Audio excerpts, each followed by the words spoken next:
munaasabadan oo ay shirkadda maamusha garoonka diyaaradaha Muqdisho ee Fafori ugu dabaaldegaysay 5 sano guuradii ka soo wareegtay markii ay la wareegtay maamulka garoonka Aadan Cadde ayaa loo qabtay magaalada Muqdisho waxaa ka qayb galay wasiirka ka tirsan xukuumadda maareeyaha garoonka safiirka Turkiga saraakiil ciidan wasiirka hore dowladda hawada iyo barsharaf kale ugu horeyntii madaxa shirkadda Fafori ayaa martida u sharxay waxyaabaha ugu waaweyn oo ay qabatay shirkadda Fafori.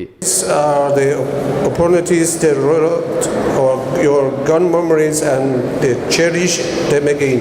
This is truly a great pleasure for us to receive this responsibility. Fafori LLC keeps investing in Somalia to support building up business life.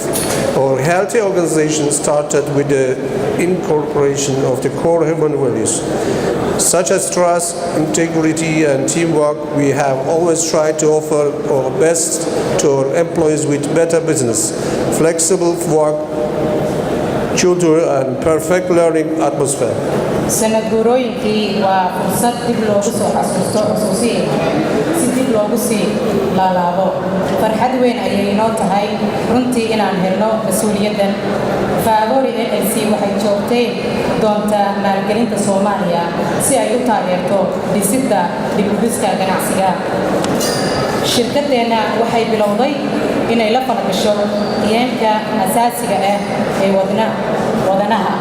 maareeyaha garoonka diyaaradaha Muqdisho General Abshir Abdi Jaamac ayaa sheegay in shirkadda Fafori ay garoonka ka hirgelisay nidaam casri ah oo la mid ah garoomada dalalka horumaray.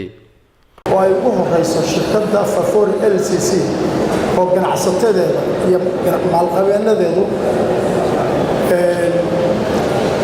ay u soo bareereen inay maal gashtaan dalka Soomaaliya gaar ahaan Muqdisho iyo garoonka quruxda badan iyo terminalkan aad arkaysaa. wasiir ku-xigeenka wasaaradda gaadiidka duulista hawada Xirsi Aadan Roble ayaa sheegay in hab maamulka hawada Soomaaliya in loo soo wareejiyo sabab u ahayd shirkadda Fafori maadaama ay nidaam casri ah ka hirgelisay garoonka diyaaradaha Muqdisho. waxaa maanta aan soo nimid waxa waaye sanad guuradii shanaad anigu waxaan soo joogay meeshaan oo dhisnayn haddana ilaahay wuxuu u makaniyay meeshaan hadda aan ku jirno quruxda badan oo dhisan inaan joogo sidaa daraaddeed isbeddelka soo u socdayna waa la socdaa dhammaystirka dhimanna waa la socdaa sidaa daraaddeed waxaa loo baahan yahay dhammaystirka dhimanna in la dhammaystiro inta hadda la wadana ugu sii dhiirado oo hore loo socdo aad iyo aad u mahadsantihiin. wasiir ku-xigeenka wasaaradda duulista hawada ayaa xarig ka jaray qalab cusub oo lagu soo kordhiyay garoonka isla markaana ay ku shaqeyn doonto shirkadda Fafori LLC ee maamusha garoonka Aadan Cadde ee magaalada Muqdisho. Haajir Abduqaadir, RTN TV, Muqdisho.